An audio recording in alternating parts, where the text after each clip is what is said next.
बिरसाआबा उत्सव समिती सफाळा विभागातर्फे या ठिकाणी क्रांतीसूर्य बिरसाआबा जयंती या ठिकाणी 15 नोव्हेंबर दिवशी साजरी केली जाते। दरवर्षीप्रमाणे कार्यक्रम या ठिकाणी आपण करतो। यावर्षी 15 नोव्हेंबरला आपण फक्त त्यांचं पूजन केलं आणि कार्यक्रम जो आहे हा कार्यक्रम 17 तारखेला या ठिकाणी आज आयोजित केलेला होता। हा कार्यक्रम आयोजित करण्यामागचं कारण असं आहे की आदिवासी समाज जो आहे हा समाज मोठ्या प्रमाणात असल्यामुळे तो विखुरला गेलेला आहे आणि हा विखुरला गेलेला समाज जो आहे हा एकत्र येणं गरजेचं आहे। तर एकत्र येण्यासाठी आपल्याला कोणत्या ना कोणत्या कार्यक्रमाची आवश्यकता असते आणि त्यानिमित्ताने हा बिरसाआबा उत्सव समिती सफाळा विभागाने ही जयंती आज साजरी केली होती। याचं मागचं कारण असं आहे की आपल्या ज्या रूढी आणि परंपरा आहेत या रूढी आणि परंपरा जोपासल्या पाहिजेत। त्याचप्रमाणे आज देशामध्ये चाललेल्या ज्या घडामोडी आहेत त्यांचं ज्ञान हे लोकांपर्यंत पोहोचणं गरजेचं आहे। अजून ज्या काही समस्या जे प्रश्न निर्माण होत आहेत लोकांपुढे आलेल्या समस्या त्या तळागाळापर्यंत पोहोचणं गरजेचं आहे। जर आजच्या घडीला जर लोक एकत्र आली तरच हा समाज जो आहे पुढे जाऊ शकतो। शिक्षणाच्या बाबतीत अनेक समस्या आहेत किंवा लोकांमध्ये जो अशिक्षितपणा आहे हा दूर व्हावा या उद्देशाने जनजागृती निर्माण करण्याचं काम बिरसाआबा उत्सव समितीतर्फे केला जातोय आणि आज मोठ्या प्रमाणात या ठिकाणी सांस्कृतिक जोपासना जी आहे जी आदिवासी संस्कृती आहे उदाहरणार्थ तारपा नृत्य आहे किंवा या ठिकाणी जे सोंग नाचवण्याचं काम म्हणजे बोहाडा वगैरे आहे हे या ठिकाणी आज दाखवण्यात आलं। आपली जी कला आहे लोकांपुढे सादर करणं ज्यावेळी आपल्याकडे जी कला आहे कला जर आपण लोकांपुढे सादर केली तर त्या कलेला वाव मिळतोय आणि लहान मुलं आहेत किंवा ज्या लोकांमध्ये जी कला आहे ती कला एक स्टेज उपलब्ध करून देण्याचं काम या ठिकाणी केलं होतं आणि यापुढेही करू असा उद्देश ठेवून आम्ही या ठिकाणी दरवर्षीप्रमाणे यावर्षीसुद्धा ही बिरसाआबा जयंती या ठिकाणी साजरी केली होती। या ठिकाणी अनेक सांस्कृतिक कार्यक्रम जसं तारपा नृत्य, ढोलनाच आहे, गौरी नृत्य आहे, सांस्कृतिक कार्यक्रम आहेत हे या ठिकाणी आज सादर केले। त्याचप्रमाणे कोणता कार्यक्रम करायचं म्हटल्यानंतर अनेक पाहुण्यांना या ठिकाणी आमंत्रित करणं गरजेचं आहे। तर आज या ठिकाणी या कार्यक्रमाला बोईसर मतदारसंघाचे माननीय आमदार राजेशजी पाटील या ठिकाणी उपस्थित होते। त्यांच्या हस्ते जे क्रांतिकार्य होऊन गेले, ज्या आदिवासी समाजासाठी ज्यांनी आपल्या प्राणांची आहुती दिलेली आहे, अनेक क्रांतीसूर्य या ठिकाणी होऊन गेले। त्यांनी आपल्या जीवाची पर्वा न करता ज्यावेळी भारत देश हा गुलामगिरीमध्ये होता, आता या ठिकाणी आपण बिरसा आबा ही जयंती साजरी केली, तर बिरसा आबा हे एक थोर सेनानी होऊन गेले। झारखंडमधील अलीहातू हे जे गाव आहे, या गावामध्ये 1875 साली त्यांचा जन्म झाला आणि जन्म झाल्यानंतर त्या ठिकाणी ब्रिटिशांची हुकूमत असल्यामुळे ब्रिटिशांनी त्यांच्या आईवडिलांवर या ठिकाणी मिशनरी म्हणजे या ठिकाणी ख्रिश्चन धर्म स्वीकारावा अत्याचार केला। त्यानंतर शिक्षण घेता यावं आणि ह्या कारणाने बिरसा आबांनी सुद्धा या ठिकाणी मिशनरी हा धर्म स्वीकारून मिशनरी स्कूल जे आहे इथे शिक्षण पूर्ण केलं। त्यानंतर त्यांनी शिक्षण पूर्ण केल्यानंतर पुन्हा या ठिकाणी आदिवासी समाज धर्मांतर केलं। त्यानंतर त्यांनी 1895 साली छोटा नागपूरचं जे पठार आहे, या पठारावरती एक आक्रमण म्हणजे या ठिकाणी उठाव केला। त्या काळामध्ये असणारे त्यांच्या समवयीन जे विचारक होते त्यांना एकत्र केलं, एकजूट केलं आणि इंग्रजांविरुद्ध उठाव करण्यासाठी त्यांना तयार केलं आणि हा उठाव केला गेला। उठाव केल्यानंतर इंग्रजांनी त्यांना या ठिकाणी जेरबंद केलं, रांची या कारागृहात ठेवण्यात आलं आणि 9 जून 1900 मध्ये त्यांना या ठिकाणी त्यांचा मृत्यू झालेला आहे।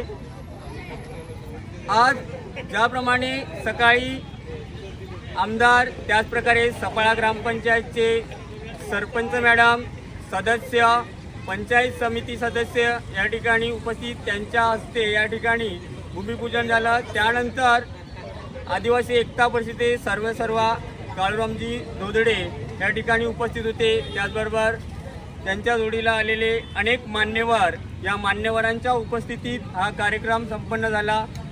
त्यांनी या ठिकाणी त्यांचं मोलाचं असं मार्गदर्शन जे आहे, हे मार्गदर्शन या ठिकाणी जे जमलेले आदिवासी समाज बांधव यांना आपलं मोलाचं मार्गदर्शन केलं। अशा प्रकारे आजच्या दिवसाचा जो कार्यक्रम आहे, हा कार्यक्रम इथे संपन्न झाला। आता ह्या कार्यक्रम करण्याचा उद्देश हाच आहे की बरीचशी वर्ष आम्ही ज्यावेळी लहान होतो त्यावेळी या ठिकाणी या विभागामध्ये जे समाजाची बॉडी होती किंवा समाजाचं मंडळ होते, ते लोक या ठिकाणी कामं करत होती आणि हे पुढे तसंच चालू राहावं म्हणून आत्ताची जी पिढी आहे, या पिढीने ते कार्य हातात घेतलेलं आहे। जसं आता या ठिकाणी आम्ही उपस्थित आहोत किंवा आम्ही जे आता करत आहोत, हे पुढे जर करायचं असेल तर आजची जी तरुण पिढी आहे, तरुण मुलांनी या प्रकारे हे कार्य असंच पुढे चालेल आणि त्यामध्ये आता आम्ही सहभागी आहोत। आमच्यामध्ये सहभागी होऊन जर त्या कार्यक्रमाची धुरा जर त्यांनी हातात घेतली तर हळूहळू जिथपर्यंत ज्याप्रमाणे आताची जी बॉडी आहे, त्या अगोदरच्या लोकांना सहभागी त्या ठिकाणी ते मार्गदर्शन करतात त्याप्रमाणे वागत आहेत। मग अशी नवीन पिढी जर आता या ठिकाणी सहभागी होते आणि मग जर नवीन पिढी समोर आली, त्यांनी जर सूत्र हातात घेतली तर पुढचा कार्यक्रम हा अहोरात्र असाच चालू आहे। माझं नाव रुपेश रामचंद्र धांगडा, मी पंचायत समिती सदस्य आहे।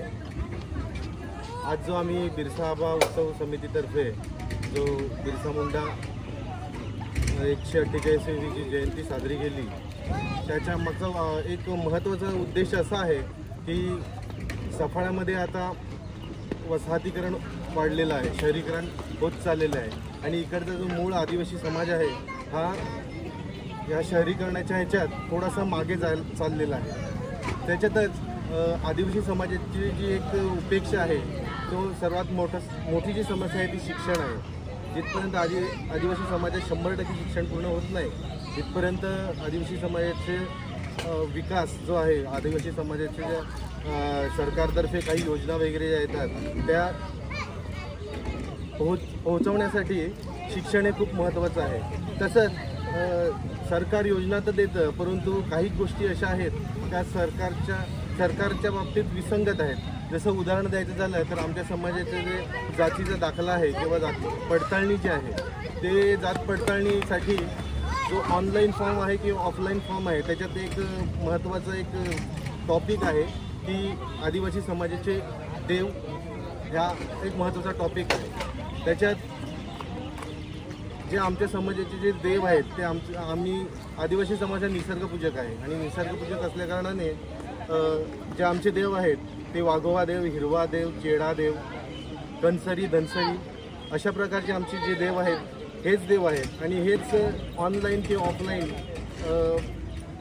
भरले जातात. परंतु जर चुकून त्याच्यात जर गणपती, शंकर किंवा इतर आपले जे हिंदू जे देव आहेत त्यांची नावं गेली तर जात पडताळणी ही शासन रद्द करते आणि त्याच्यामुळे काय होते तर आमचा जो आदिवासी समाज आहे त्याला जातीचा दाखला किंवा जात पडताळणीचा दाखला मिळत नाही.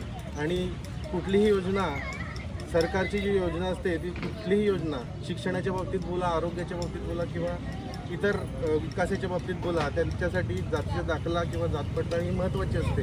आणि ही जी माहिती आहे ही लहान आत्ताच्या पिढीपर्यंत जे देव आहेत ते आत्ताच्या पिढीपर्यंत पोहोचावे त्याच्यासाठी आम्ही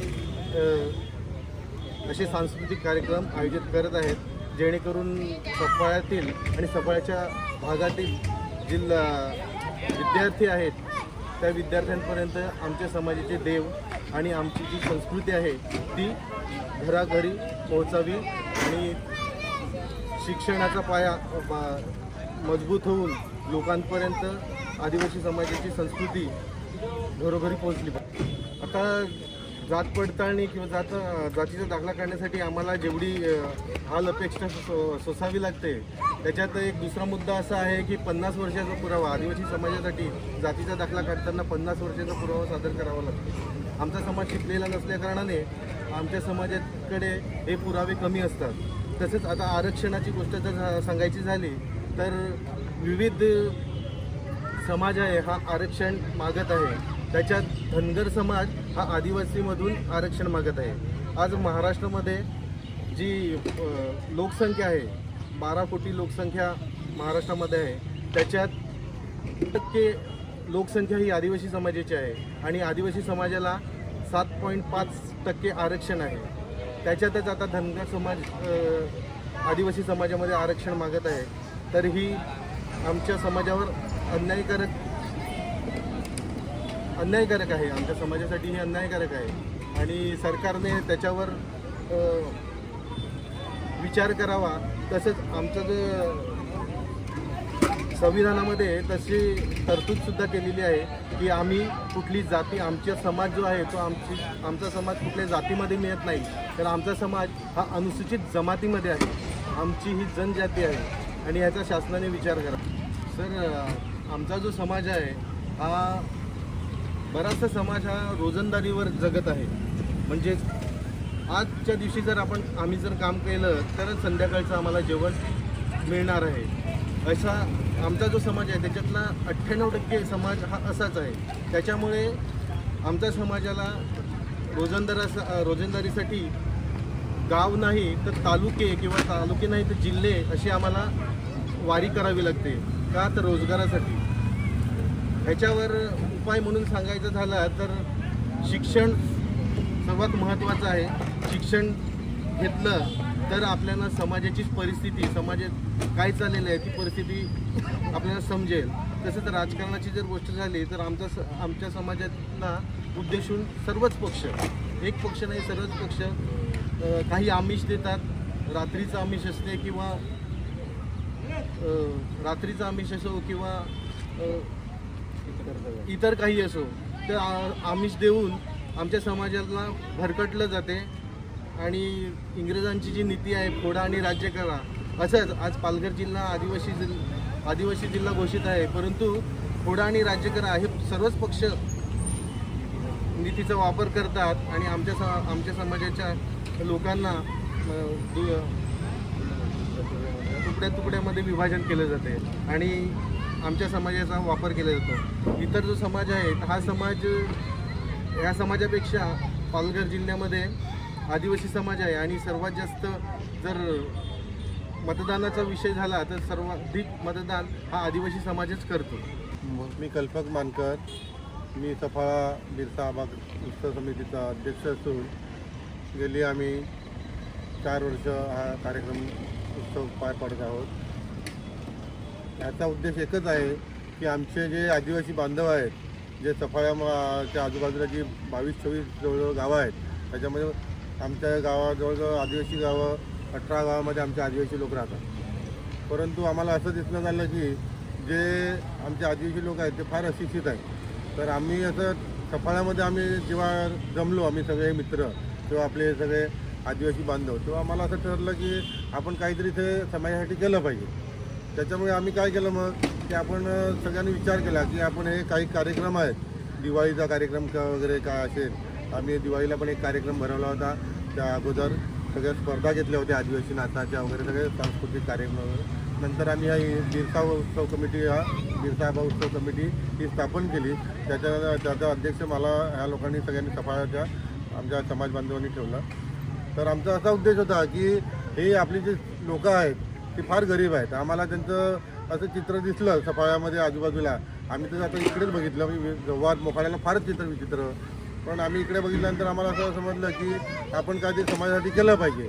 आणि आपण थोडंफार शिकलेलो आहेत, आपण थोडंफार लोकांच्यात फिरतो, त्याच्यामुळे आम्हाला असं समजलं की हे राजकारणी लोक आहेत, हे आमच्या लोकांना भूलथापा देऊन किंवा इतर काय आमिष देऊन हे सगळं इलेक्शनपुरता, निवडणुकापुरता आमचा वापर करतात. परंतु आम्ही असं ठरवलं की तुम्ही कोणत्याही पक्षात काम करा, परंतु जेव्हा आदिवासीचा आपला कोणता विषय असेल सफाळ्यात किंवा सफाळ्याच्या आजूबाजूला, तेव्हा तुम्ही धर्म म्हणून किंवा जात म्हणून आपण एकत्र येऊ.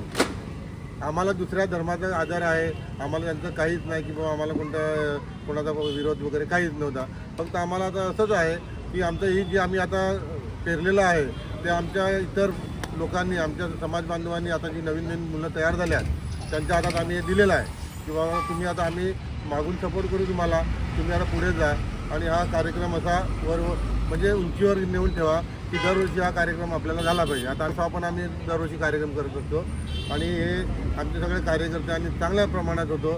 त्याच्यामुळे आता हे जनजागृती झालेली आहे. जेवढं आमच्या समाजामध्ये व्यसनाधीनचं प्रमाण होतं ते पण आता कमी होत चाललेलं आहे. त्याच्यामुळे चांगली गोष्ट आहे. आणि आम्हाला एक हे आहे की बाबा चला आता पुढच्या आम्ही आशावादी आहोत की हे जे आम्ही कार्यक्रम करतो त्याच्याने काहीतरी चांगलं होईल. आता पालघर जिल्ह्यामध्ये ज्या स्थानिक लोकांना, आदिवासी लोकांना नोकऱ्या द्यायला लावल्यात किंवा पेसा कायदा आणला, हे चांगले कायदे आहेत. तर त्या हिशोबाने त्या कायद्याचा कसा वापर करावा ते आमच्या लोकांना माहिती नाही. फार लोकांना, असं कमी लोकांना माहिती आहे की हा पेसा कायदा काय आहे, काय कसा उपयोग आहे, त्याचे फायदे काय आहेत, त्याच्या योजना काय आहेत, कुठे काय नोकऱ्या आता आहेत. तर ते आम्ही नोकऱ्याच्या ह्याच्यावर जे जिल्हा परिषदला वगैरे कुठे आहेत नोकऱ्या वगैरे आदिवासींच्या निघालेल्या, तर त्या नोकऱ्या मिळाव्या आमच्या लोकांना, एवढीच आमची अपेक्षा आहे. बाकी आमची दुसरी कोणती अपेक्षा नाही.